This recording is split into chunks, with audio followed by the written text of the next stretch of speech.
to our panel, or our debate rather. I think we'll have a good bit of that. The horse or the cart about essentially the role of marketing and technology and kind of which side's leading which and how they work together. Matt, I want to put to you, what's constant? For marketers, we obviously understand technology is changing a lot, but what are sort of the constant things that marketing is bringing to the table or trying to achieve?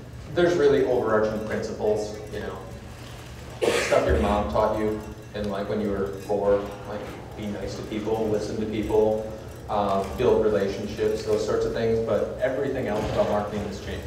Meaning the techniques and tactics that we go about. You know, if you look at 1995 versus 2005, you know, you went through the .com boom, you went through the e-commerce boom where people were actually, you know, buying online, and then you look at personalization, you look at email marketing, and now you look at mobile and social. It's fundamentally changed all of the muscles that marketers have to build.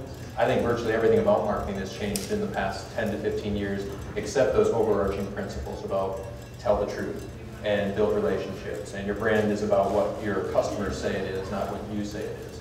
Those are timeless truisms, but everything about how you go about achieving those goals has changed twice over. The role of CMO, now that you're looking at it from a different angle in terms of selecting these technologies, I mean, you're providing service and helping there, but what do they need to know in order to make the correct decisions in that area? What does the CMO need to know in terms of a technology pick? To be smart about the vendors coming to them and do their proper role in evaluating that. So I think that, well, first of all, every vendor tells you the shit works. That's rule number one, right? So nobody ever comes, it's the same as when someone comes to you with a business plan. No one has ever presented a business plan that didn't work. Nobody comes to you with a spreadsheet and says, look, this business plan shows we're going to lose $10 million in the first year. Because that's not a business plan, that's reality. So I think that the first thing to know is everybody says it's going to work. So I always look at what I call, there were 3 dimensions to scale I always talk about with business. And I think that it's, I always say it's transactions, tools, and traffic.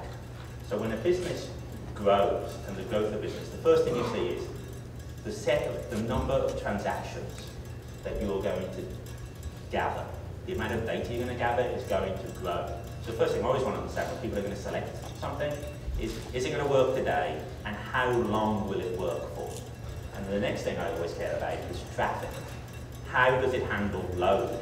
Because you might have 1 million people come to the site in a single day, and they don't create transactions, but you can have this huge amount of traffic that you deal with.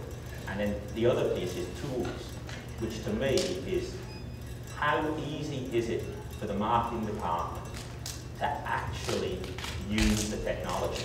Right? Is the UI easy to use? Are the web tools that the marketing department actually has to use every day, are they actually easy? Does the vendor actually provide good support? Do they actually have a decent professional services organization?